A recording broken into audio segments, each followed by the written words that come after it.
Hello guys, welcome back to my YouTube channel. आज हम इस मानवा का चैप्टर 2 एक्सप्लेन करने वाले हैं, जहां से स्टोरी और भी इंटरेस्टिंग और थोड़ी स्कैरी होने वाली है।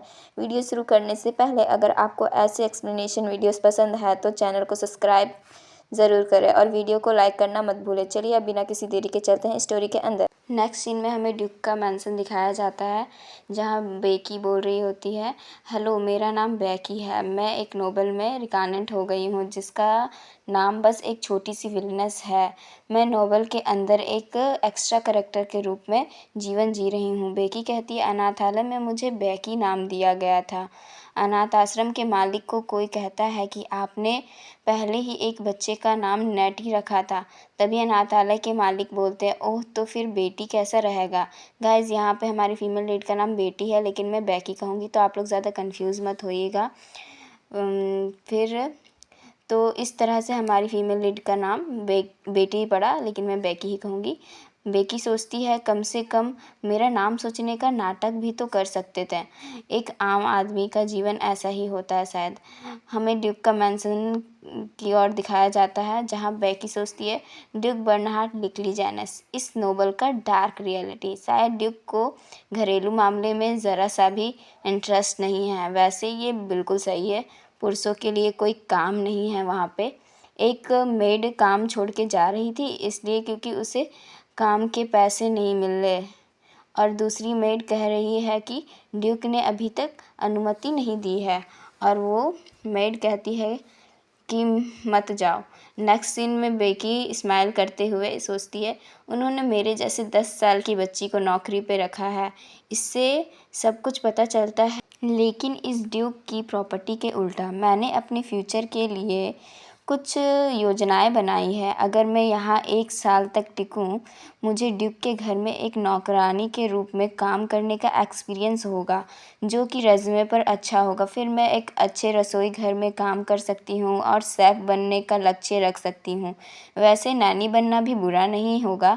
थोड़ी और स्टडी करने पर मैं टीचर भी बन सकती हूँ। शायद इसलिए मेरे हाथों की त्वचा थोड़ी खुरदरी हो गई है, पर ये सब मायने नहीं रखता।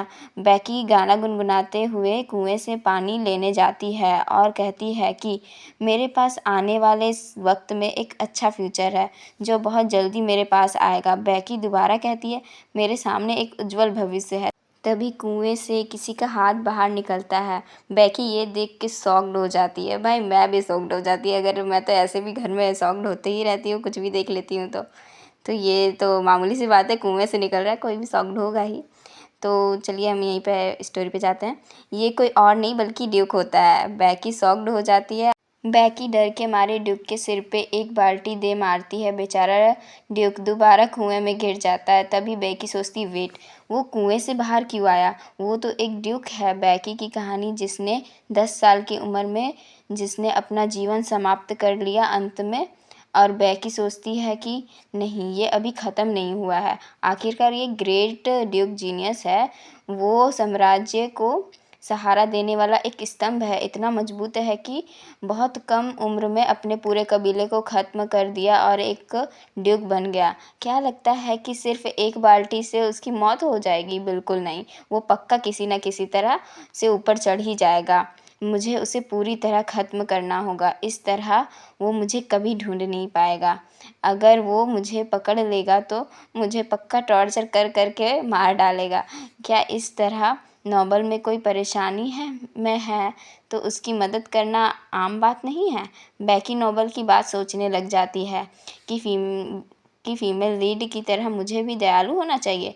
ये होती है नोवेल की फीमेल लीड। ड्यूक क्रिस्टन से कहता है, मेरी प्यारी क्रिस्टन, वादा करो कि तुम मुझे कभी नहीं छोड़ोगी। तुमने कहा था कि मैं जैसा हूँ तुम्हें मैं वैसा ही पसंद हूँ। बेकी सोचती है, भाड़ में जाए ये दोनों, यहाँ मेरी ज़िंदगी दाव पे लगी हुई है। अभी ड्यूक का मरना ही सही होगा। बेकी कुएं में बाल्टी फेंक कर स्पीड में भागने लगती है। बेकी भागते हुए सोचती है कि जो मुझे चाहिए वो लेके मैं यहाँ से भाग जाऊँगी। मुझे अपना नाम बदलना होगा ताकि कोई मुझे ढूंढ ना सके। मुझे ये जगह जल्दी ही छोड़ना होगा, कभी वापस नहीं आना है यहाँ पे। और तभी वहाँ कोई आता है जो कि ड्यूक होता है, और बेकी मन में बोल रही होती है, अगर मैं कोई ज्वेलरी वगैरह बेचूँगी तो वो लोग मुझे ढूँढ सकते हैं। वहाँ से अपने कुछ पैसे लेती है। तभी ड्यूक बेकी के सिर पर हाथ रखते हुए कहता है, एक छोटी सी बदमाश लड़की। बेकी रुक जाती है और ड्यूक गुस्से से पूछ रहा होता है कि तुम्हारी उम्र कितनी हो रही है। ड्यूक बहुत ही गुस्से से बोल रहा होता है, जिससे बेकी बहुत डर जाती है। डरते हुए कहती है कि मुझे मुझे माफ़ कर दो, कर दीजिए। बेकी सोचती है कि मुझे उसे तभी ख़त्म कर देना चाहिए था, उस मॉन्स्टर को। बेकी डरते हुए कहती है, मैं एक कुएं से पानी लेने गई थी और मेरा हाथ फिसल गया, मुझे पता नहीं था कि आप वहाँ नीचे थे। तभी ड्यूक बेकी को गोदी में उठाते हुए कहता है कि तुम्हारी उम्र कितनी है। बेकी सोचती है अगर उन्हें पता चला कि ड्यूक के मैंसन में एक 10 साल की बच्ची को काम पे रखा गया है तो बड़ी प्रॉब्लम हो जाएगी। बेकी कहती मैं 14 साल की हूँ। ड्यूक कहता है कि तुम 14 साल की हो, हालांकि मैं 15 साल का हूँ। फिर बेकी कहती नहीं 12 नहीं 13। फिर ड्यूक बेकी को घूरने लग जाता। बेकी कहती है 12 साल की। फिर ड्यूक कहता है कि तुम्हें बैक काउंटिंग करने को किसने कहा। बेकी को समझ में आता है कि वो अब ज़्यादा झूठ नहीं बोल सकती है, तो वो चिल्ला चिल्ला के बोलने लगती है मैं 10 साल की हूँ, मैं 10 साल की हूँ। तभी वहाँ पे एक मैड आती है और वो आके कहने लगती है कि बेकी पानी लाने में कितना समय लगा दिया तुमने। तभी मैड कहती है योर ग्रेस आप यहाँ पे। ड्यूक कहता है कि बटलर को बुलाओ। ड्यूक ने बेकी को उठा के ही रखा होता है और बेकी बहुत डरी हुई होती है।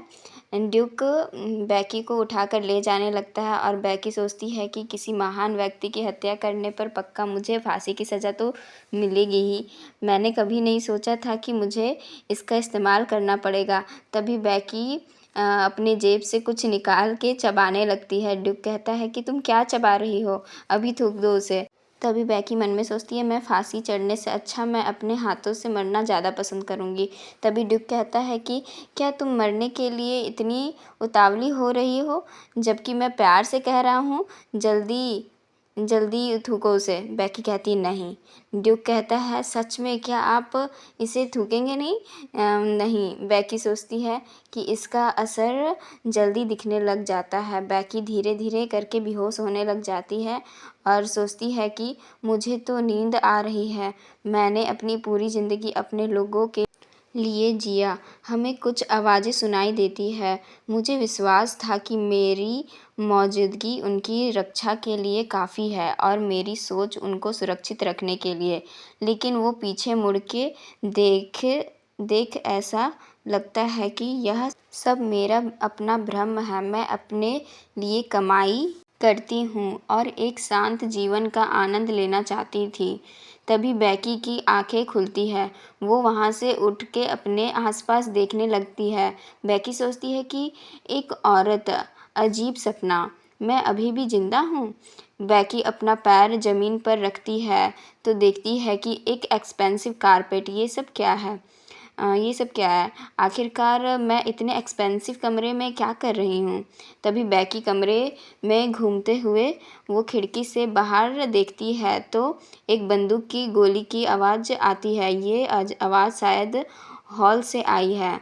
आखिर क्या हो रहा है? बेकी खिड़की से झाँक के नीचे देखती है तो पूरी शॉक्ड हो जाती है।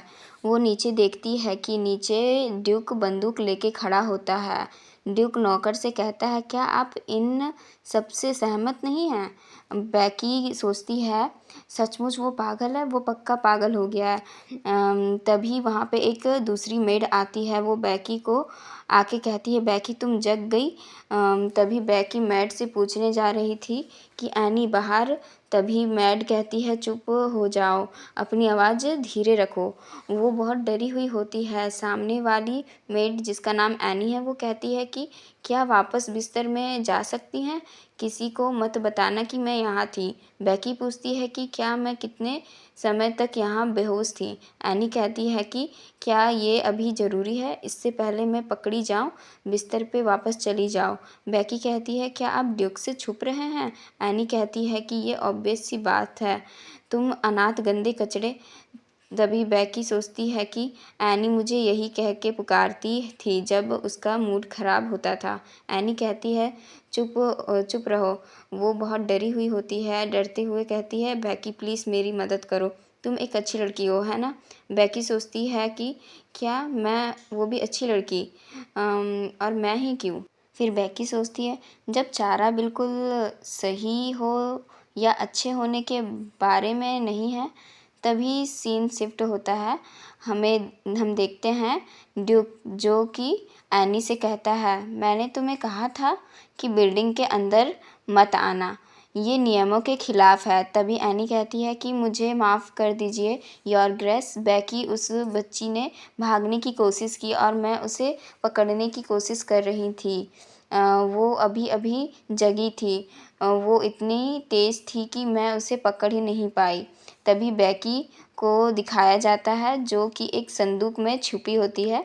तभी ड्यूक कहता है क्या उससे चक्कर आ रहे थे। एनी कहती है क्या। ड्यूक कहता है कि मेरा मतलब बेकी से था। सूखे हुए टॉनी ग्रास जड़ी बूटी को शरीर से निकलने में समय लगता है। नॉर्मली काम करने में भी उसे चक्कर आ सकते हैं, इसका मतलब उसे थोड़ा हानि पहुंच सकता है। बेकी संदूक के अंदर सोचती है कि जब इसका जिक्र हुआ है तो मुझे थोड़ा चक्कर तो आ रहा है, लेकिन फिर भी मैं यहाँ कुछ दिन तक रुक सकती हूँ। तभी वहाँ ड्यूक कहता है अब उन्हें ढूंढना मुश्किल है क्योंकि ठंड है, लेकिन विंग फ्लावर्स और टैमी ट्री का फल उबाल कर भी यूज़ कर सकते हैं, ये भी एक ऑप्शन है। बेकी मन में सोच रही होती है मैं समझ गई, सो आपका धन्यवाद।